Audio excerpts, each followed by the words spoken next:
A warm welcome to all from ECDF. I'm Dr. VASAVVI ACHARJYA, the founder chairperson. And today I welcome you all to this webinar on the topic strategies to boost brain power in early years. And before we do that, I would like to say a few words about ECDF. We are a nonprofit organization working towards the best practices of early childhood education. And we particularly work for children from the marginalized sections of the society. And try to give them the best of early childhood care and education. So that is what we do. And today we have with us Linda SANTORA joining us all the way from New York. A very good morning to you, Linda. And she served as a director of early childhood education programs for the Anti-Defamation League, ADL, for about 14 years.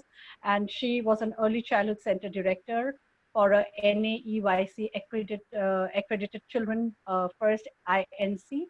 And she is the winner of Children's ALD Society's Excellence Award for her contribution towards life mentoring programs. A warm welcome to you, Linda. Glad to have you in this forum. And then we have with us NEELAM BHARGAVA. She's an early childhood expert, principal at La Joey, Early Learning Habitat. She's a teacher trainer, content developer for pre-primary curriculum, and a motivational trainer. She's joining us from Lucknow, NEELAM, and so glad to have you here. Thank you so much, Dr. VASAVVI. And we have with us RABIAH. She is joining us from Delhi. She is a spoken English trainer certified with British Council. She's worked with some reputed schools as mentor, brand and communication head, and workshop facilitator. And RABIAH is the recipient of Rex Karmavir Fellowship Global Awards. A warm welcome to RABIAH for this session. Thank you, Dr. VASAVVI. And now to start off, let us not, because strategies to boost brain power is actually, something that is very dear to us because we all work in the early childhood sector and we actually touch upon the most, impressionable years of their lives, right? So NEELAM, asking you about brain development, because you particularly work with the age group 0 to 6 years, right? So what is the science behind it and how to stimulate brain power in early childhood? Good evening, everyone. Thank you, Dr. VASAVVI, for the introduction. Yes, now I'll speak about early childhood brain development has lifelong impact.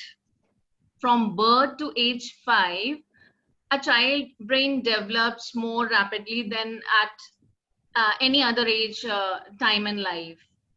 And research has shown that child's experiences in these early years, whether it is positive or negative, nurtured or neglected, directly affect how the brain develops, right?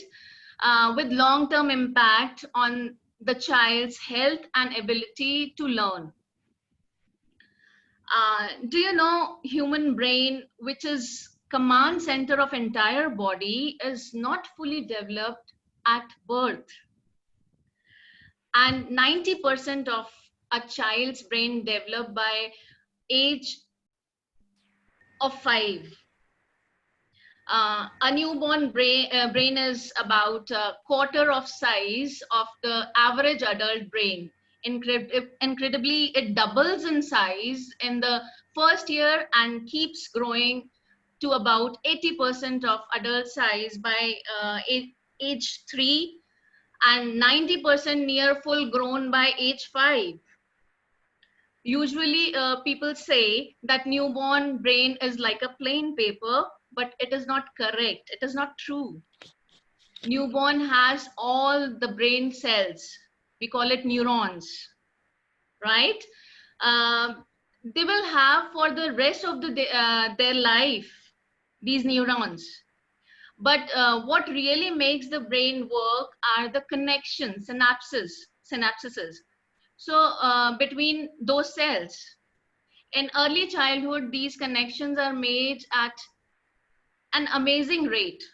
at least 1 million new neural connections every second, far more than at any other time in life. Now question is how brain built at this age. Starting from birth, these brain connections are formed through a child everyday experiences with their parents and adults or caregivers around them. It depends on amount of quality of care, stimulation, and interaction they receive in early childhood, which made brain connections and development take place actually. If we want to stimulate brain power, we need to prefer brain boosting exercises with the child. Children need opportunities and invitations to engage with their parents and other adults or family members for different activities like play, sensory exercises, hands-on experiences.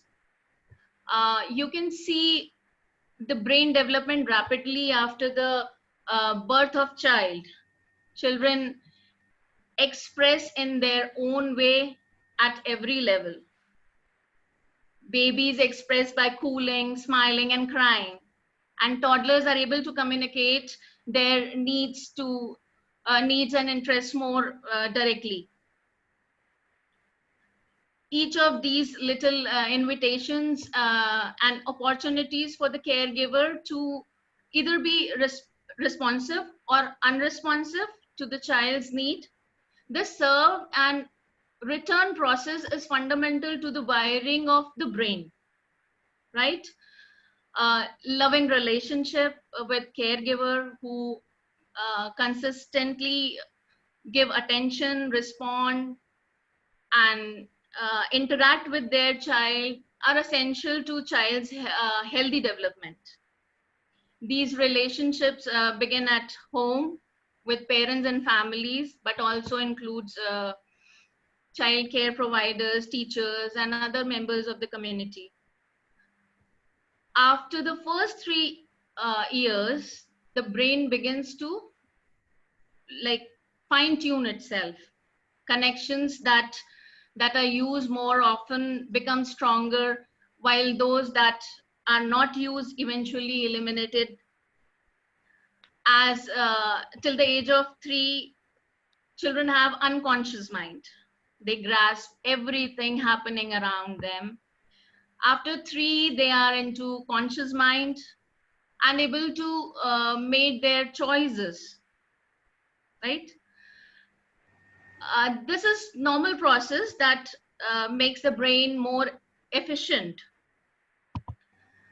Long-term impact studies have shown that babies and young children who grow up itself, they grow up in safe and stable and nurturing environment with lots of positive interaction with parents and caring adults, will go on to be healthier, more successful in school or in the life.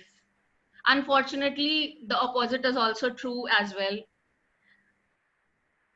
That's why it's so important to support healthy development of young children, because the seeds of healthy and successful life are planted in the early years. So I can suggest some brain boosting exercises for the child here. Like, play is a wonderful way to help a child or baby, toddler for the brain development. Play might be a game, talking or singing, and you can play peekaboo with the child. It helps a baby's brain to develop, such kind of activities when you are doing. Talk to your baby about what they are playing, which type of blocks, like whatever blocks and whatever toys they are using. Talk about that material which they are using and in daily basis. These things foster imagination and creativity. Parents can sing song with actions, encourage pretend play, coloring, structured play, messy play they can do, which gives different experiences to the child and stimulate their brain power. Studies show that responsive, loving, and supportive care gives healthy brain development. Like the children though who are getting these opportunity, their brain development is like very good. Reading is one of the best way to promote a child brain development, and even before he or she can recognize the letter or word, reading develops child's language and communication skills. Hearing words and seeing pictures connects and stimulate child's mind. And you can repeat the book further, which builds the recognition between the words you speak and the images on the page, whatever the child is watching. As a child grows, ask him and her to point to the specific picture on the page and ask them, what is this? Child will answer. And but such kind of exercises, if you are doing with the child at home, it actually, with these exercises, children are able to stimulate their mind and they learn more. Fine. Yes, Dr. VASAVVI. I think, Neelam, that answers the question, because yes, you talked about neural networking, the activation of the sensory skills so that they feel, and then a nurturing environment, which is very, very important for a child's, mental development in the right way. Because and that they form very positive, brain circuitry where they can assess things in a more positive light, right? So thank you for your answer. And I would now want to ask Linda, when you talked about reading, the literacy part of it, Linda, could you talk to us about the brain and ways to boost its power through language and literacy? Sure, I will. I'm going to use a PowerPoint so that I can make the points I want to make. Thank you for setting this up and telling us all about the science. I'm going to pick up from where you left off. And we have an incredible opportunity, those of us who work with young children, because as my co-presenter said, the brain is growing at its fastest rate during these early childhood years, with the synapses firing almost as quickly as an adult by the age of 2.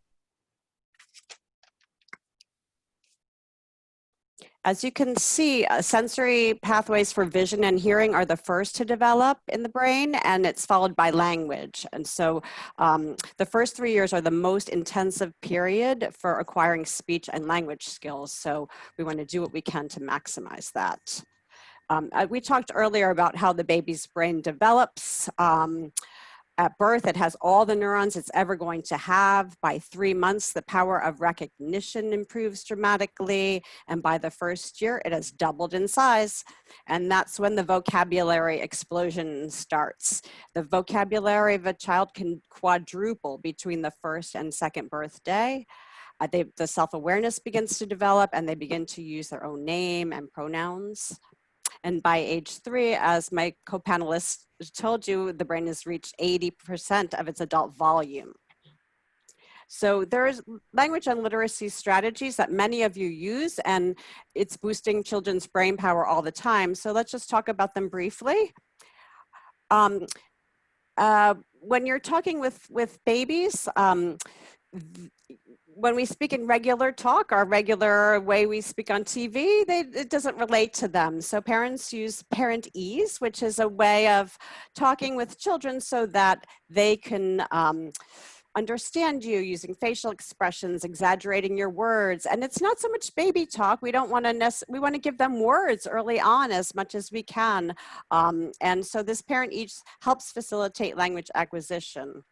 We also talked earlier about serve and return, And that is, again, the back and forth exchange between the baby and the child. And again, here's is a wonderful opportunity for you to use words and language during the serve and return. So when a child serves to you, looks up to you with a surprised look in their eye. Yes, oh, it looks like you have a question. I'm wondering what you're thinking. Did you see something that excited you? And you watch for their reaction. And then you do the same with them. You prompt them and they respond to you. And so again, the more you do that, the more you're building up that brain power in the baby. Ways to do that is making sure you're following what excites your child and building up on that and noticing, follow what they love to build language through that. And as my co-panelist said, responding with support and love is critical at this time period to develop those positive connections. Keep naming what they're seeing and doing, give them words, and keep it going, take turns with them. And the more you do it, the better their brain will grow. Babies whose parents frequently talk to them know 300 words more than by the age of 2 than the babies whose parents rarely speak to them. And not just speaking, but reading is also a wonderful way. And parents who read to them shows greater activity in the left hemisphere of the brain. And that is the area for integrating sound and visual stimulation. So you can see that words, reading, it's working, it's helping a lot. When you're reading to children, reading aloud, it's so exciting. It can be so much fun when you do it in an engaging way. So there's so many ways to do that through eye contact, through sensory, tactile ways, touching.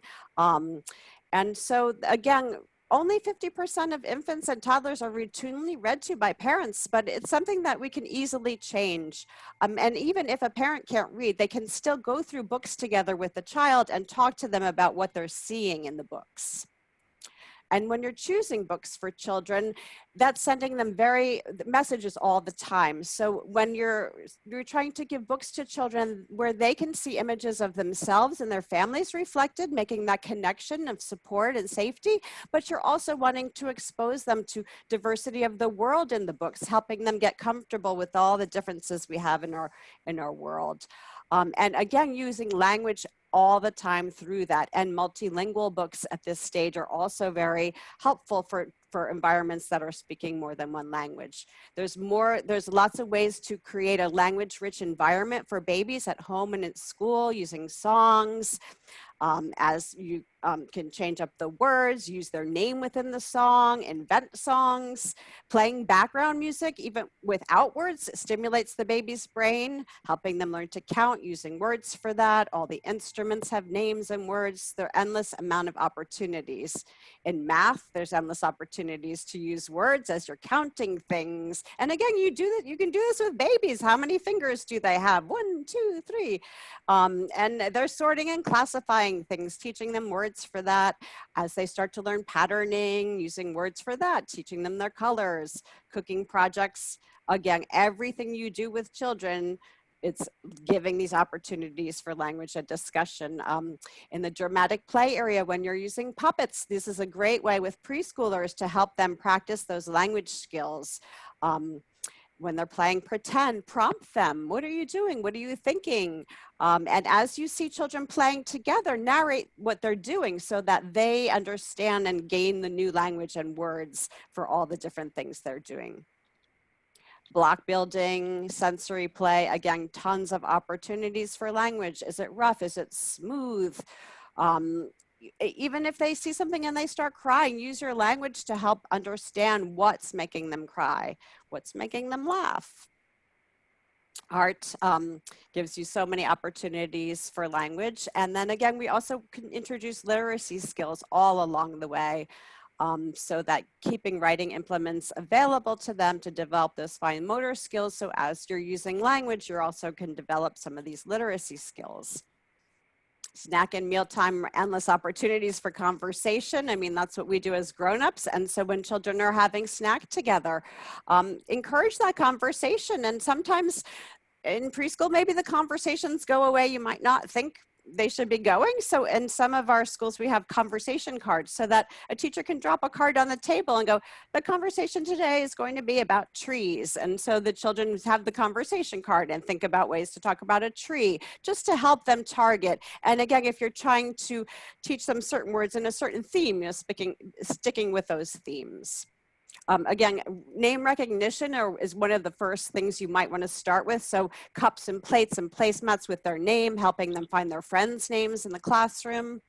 And then outdoor play, any kind of gross motor stuff, children are constantly needing to communicate in order to navigate this. And so as they're doing so, teaching them, giving them words.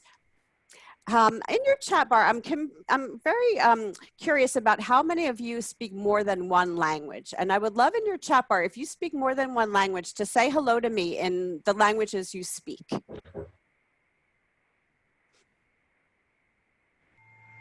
Well, those of you who are responding, your brain, the gray matter in your brain is bigger than the gray matter in monolingual people's brains. So congratulations to you. And it's an opportunity for us to think about with babies, giving them this extra boost of gray matter. So if you are speaking more than one language in the home, continue that.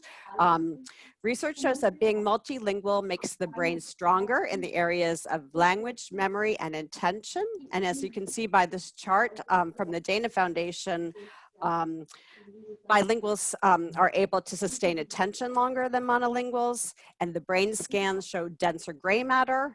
And studies show that children who learn multiple languages are more creative, better at solving problems. It develops their executive functioning skills. It fosters the development of a positive a sense of self for if they're using their home language, that's giving them pride. So we want to make sure that you encourage parents to use the native language at home, and as the children transition into the schoolroom, ways that you can support them, the use of the native language and then the transition into the language of instruction. Children, when you use their home language, they're better able to pay attention and learn. And as you start to teach new words, you're using various forms of repetition. And again, not even when you're teaching a new language, repetition works in any kind of language development. And again, you're boosting that brain every time. So as you can see, I mean, there's so many ways to boost language skills, and I just touched on them, and each one can be a webinar in and of itself.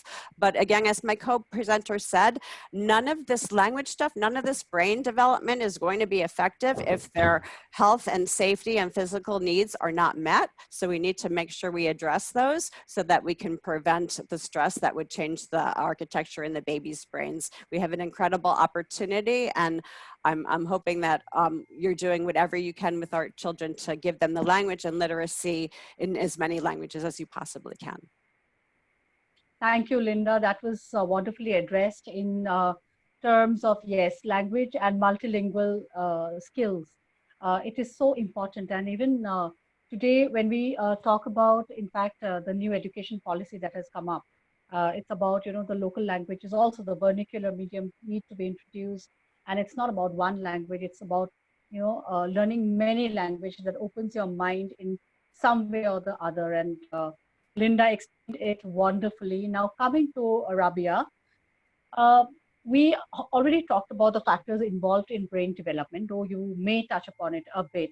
But I would want you to particularly share some strategies with parents that work towards boosting brain development in early years. Absolutely. Thank you, Dr. Vasavvi. And first of all, I would like to thank ma'am and Linda for sharing such information with all of us. Actually, it was a great piece of information. And yes, as Linda and NEELAM have already addressed few strategies and few activities, but I would be coming towards the daily activities which the parents or caregivers can work with the child to actually help the child's brain to develop more rapidly, basically. As we all know that, children's brain develops between the preschool to age 6 very rapidly. And it not only affects the brain, but it affects all areas of a child's growth. So, the first 3 years, as Linda said, are very critical.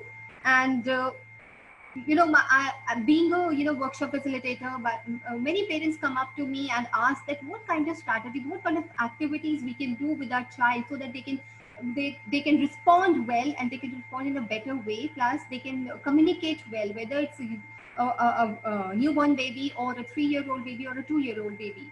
So, after doing a lot of research, I came up with a few activities which on daily basis the parents and the caregivers, when the child goes to play school also, daycare also, the caregivers can do these kind of activities on daily basis. And for sure, the child actually starts communicating in a wonderful way, basically. For example, we can see the biggest example is while feeding time. Mothers, when they're feeding, whether it is a breastfeeding or a bottle feeding, they should be able to talk eye-to-eye contact with the child. They should start touching the child basically because when the child touches the mother's face, then when they see mother's face and when they have an eye-to-eye contact, it helps in the conversation, which is like not a language. There is no language because the child cannot talk, but it's a communicative language, sign to sign. It's a signing language basically, sign communication, which helps the child's brain to develop more faster. Then we come to another activity, which is like a cuddling. So, when a mother or a caregiver is cuddling with a child, it actually helps, that stresses the child's stress can be removed actually. And the child feels more supportive and more loving actually and more secure. So that's again a power of the brain development, because somewhere the child's brain is responding how to feel secured, how to feel loved actually with the person who is cuddling with them and who is acknowledging their communication. They're playing while cuddling also. So that's the kind of supportive care we are doing for the child. Then I'll just share few benefits of care now. The cuddle side also. Very beautiful, they are, and I love to talk about it. It creates a strong bond with the person who is cuddling with the child. It reduces stress. Then it develops self-confidence in the child actually. It improves sleeping patterns also and creates a familiar environment. It creates secure and peaceful environment, and it helps improve breastfeeding also or bottle feeding as well, because the child is feeling secure and loved. That is how the cuddling helps in boosting the child's brain. Now, we have already spoken about language and talk to your baby or singing also. But I would love to talk about, more about the singing, how singing can, help the child's brain to develop. It enhances the learning of sounds actually. When we are talking to a child or when we're singing with a child, it helps in learning of sounds, rhythm and language patterns also. Then, when we play a peekaboo also with a child, he will laugh and he will also learn the objects also that can disappear again, appear and disappear. So somewhere his brain is communicating with that game actually. And then when we talk about when we play with the child with some educational toys actually, they can learn cause and effect. The cause and effect of that game basically. So that's how the brain gets developed more faster. When you teach while feeding, as NEELAM said, that we can do a reading side with the child basically. So how it helps actually, you can when we recite at the time of feeding, or when we are feeding with the food or a bottle as well. At that point of time, you start playing some rhymings as well at the same point of time. You can just switch on the phone or you can switch on the system and start with some rhymes. And the child's brain quickly, they learn immediately about the rhythm, about the music, about the sound of that rhyme. And I'll just share a small personal experience with you. I have a nephew of 1.5-year-old nephew. So whenever we are talking over the phone, a video call is there. My sister-in-law, she starts talking to him and she starts playing rhymes. And he remembers the sound of those rhymes and the music of it, and he wah wah wah starts talking like this, because he can't talk properly as if now 1.5-year baby. But he remembers those sounds, that what sounds he is getting in those rhymes actually.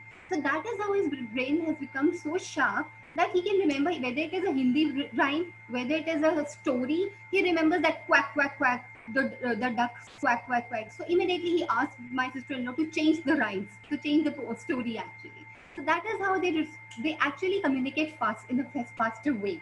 And I won't take much time. I will also share some part of the play, how play can help us in in the rapid growth of a brain's development of a child basically. As Neelam said, the playing is very critical basically. So, when children are playing, they are building imagination. They develop language and reading skills.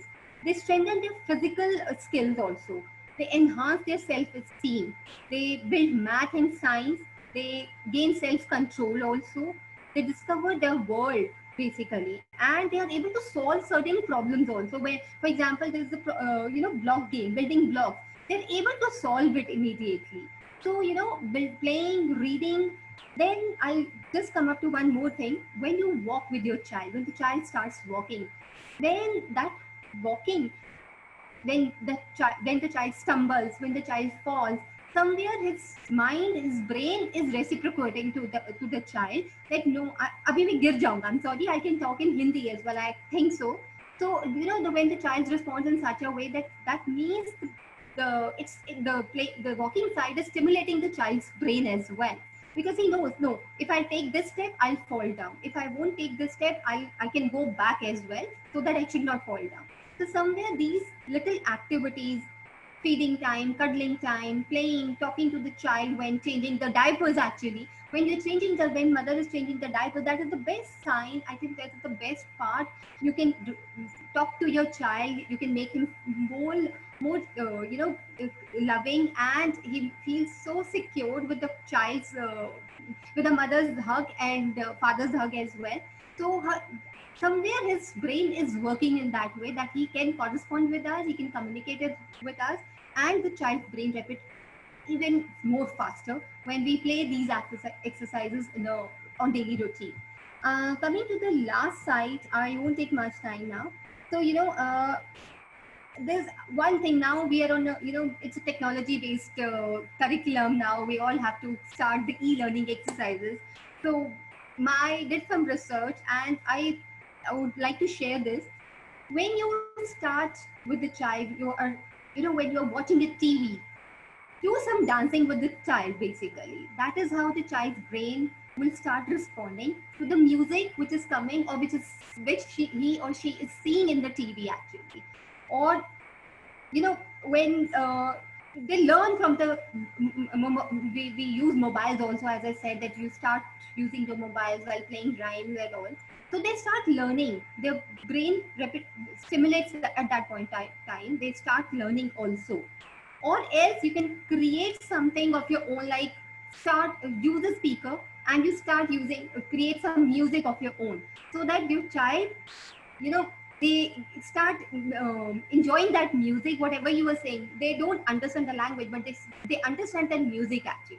So that is how the technology can also be a part of the child's brain boosting in the early years actually. So I think more or less I have already completed everything, but it's always better to I'll just share a few parenting tips. For example, just praise for your child's effort, whatever age group it is. Don't try to make your own strategies. Build a confidence in them, help them to show their own talent, and have a heart-to-heart dialogue with them, that whatever they want to do, they can pursue with that. Whether this 3-year-old child, he doesn't want to eat, or he doesn't want to study at that point of time, I think we need to reciprocate in such a way that they should be able to understand us and build that kind of confidence with us, that yes, this person is here for my welfare and for my good. So that is how the child's brain starts working and responding in a positive manner. And I think the parents and the child's bonding will become more stronger with it. So these are the few tips I could share. I have lot of things to talk, but yes, we have a shortage of time. So maybe we can do it next time, Dr. Vasavvi. Thank you so much, Rabia. It was wonderfully explained. And you talked more about, children who are not able to communicate, the infants particularly, Infants, and yes. because that is the time when there is only one-way communication. It's either the parent who is communicating, and the child is not able to say anything, but only express. So that is a time when, if your child is looking at you and you give a smile, the child feels good, because it's that feeling, that good feeling that actually boosts. Because today, if you think that just for an instance, if we uh, think that today was not a good day for us, we would not be very happy doing anything, right? So even for children, an enriching environment, a good environment where they get encouragement, where they are loved, where they are nurtured, where they are involved, where they get involved, where they have parents involved, getting involved with them, educators getting involved with them, listening to them, actually boosts the brain. Anything that is positively enriching. And it may be in the form of language, it may be in the form of sensory development activities, it can be just dance, and, kinesthetically, if we do something, it is basically when we involve the child in positive and enriching, environment, and that actually boosts their brain into that level. So I would ask from the attendees, if they have any questions, they can actually uh, write in the chat box. So let me check if anything has come up.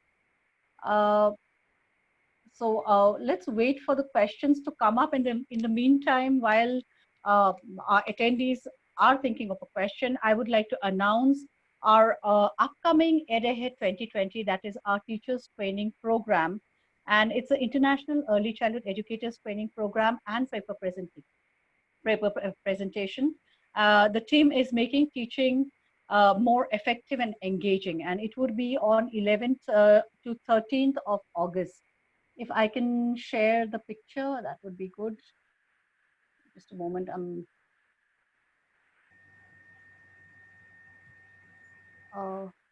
Yes.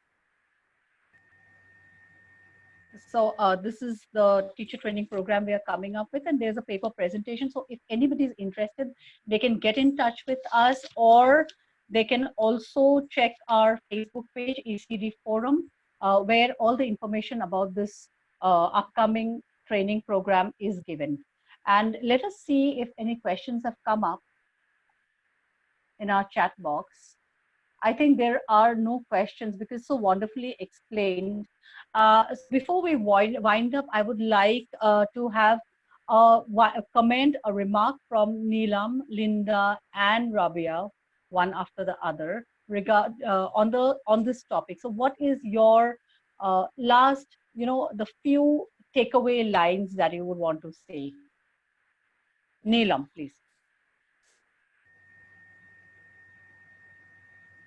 See, I've been working with early childhood from past so many years, and I feel like this is very beautiful environment when you are working with a small children, right?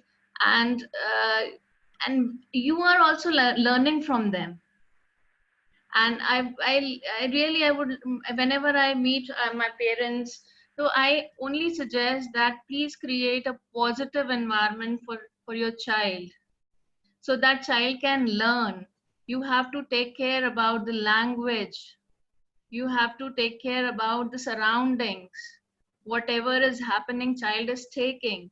So these years are very important for the child. So you have to, like, parents are like, parents should know about all these things, because now these days people are so like aware, or and now everyone has to think about these, like these small children only are going to become a well-being, so they are going to create a good society later on. Okay, thank you, NEELAM. That was wonderful. And Linda? Sure. Two things I would close with. I would say we want to emphasize quality over quantity. It's not necessarily the amount of words that children are hearing. We are also learning the quality of the conversation matters. So having those engaging, endearing, warm moments together while you're talking. And number two, the importance of being multilingual. And so if you have that opportunity to have more than one language, encourage it, encourage parents to maintain their language. A lot of parents sometimes are embarrassed by it or want to move to the new language or want to keep it a secret that they even know more than one language. Well, it's a gift. So enjoy the gift that you have and let's be sure to nurture it. Thank you. And Rabia?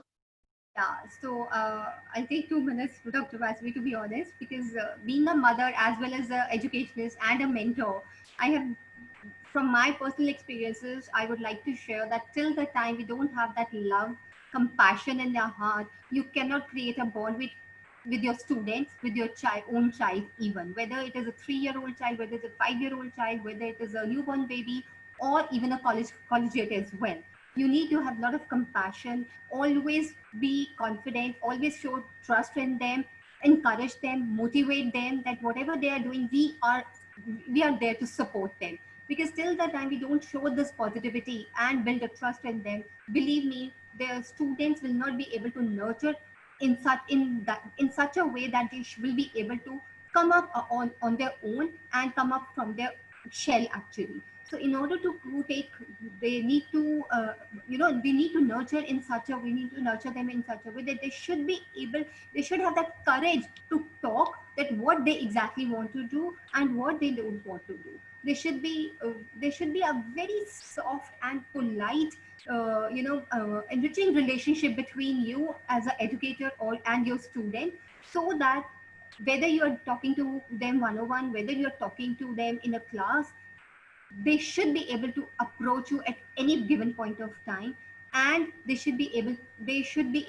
are aware and they trust you that yes, she's there for our own good, and whatever she will say, it would be for our own betterment and for our own good, career as well as for our positive life. So the compassion, kindness, and the gratitude feeling, and the love, actual love, that heart-to-heart bonding should be there. Right, Rabia, very, very beautifully said. There is a question for Linda. Renu Jain, she asked about how to develop children reading habit if they're not interested in reading at all. So Linda, I think you have written a thing, but would you want to take that question? Sure, yes. I mean, I don't know what age level you're talking. If you're talking about reading actual words, I think that's different than if they're wanting to use books. So I'm not sure the age range of the person asking, but what I find works with children who don't even want to read is to find what they love. So if they love sports, or they love animals, or they love art, or something, they love the color purple, whatever, find that, and that could be their one book, and that could be their go-to book. Develop that connection, get them excited about one, and not even the words. Don't worry about the words. I think children get worried because they might hear their friends reading or someone else, and then they fear books. And so we want to encourage them to use the pictures to tell the stories, and that don't worry about the words, that comes later. So emphasizing the illustrations. And again, if you don't have access to books, making your own books, and having children make books for each other might be a way, using just pictures to get them engaged. Right. So, and there's one more question: how to make a hyperactive child, during the reading time and all? How to basically deal with a hyperactive child? So, who would want to take that?